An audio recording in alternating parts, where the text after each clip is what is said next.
Seni gördüğüm zaman dilim neden tutulur? Seni gördüğüm zaman güller elimde kurur. Seni gördüğüm zaman hayat sanki son bulur. Gözlerine bakınca dünyalar benim olur. Susma gönlüm sen söyle.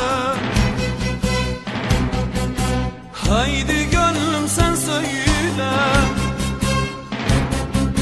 Aşkımı sevgiliye, derdimi sevgiliye.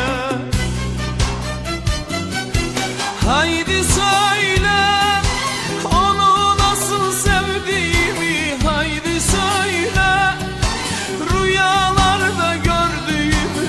Haydi söyle uykusuz gecelerimi. Haydi söyle.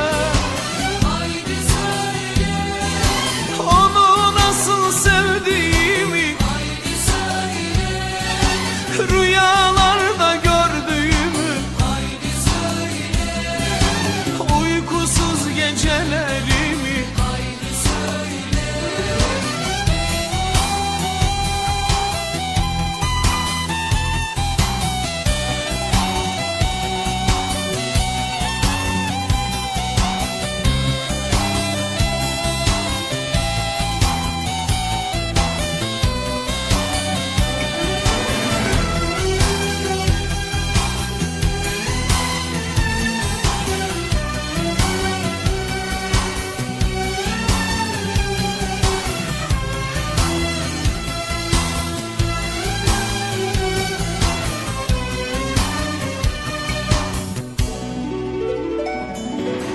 Seni gördüğüm zaman beni bir ateş sarar.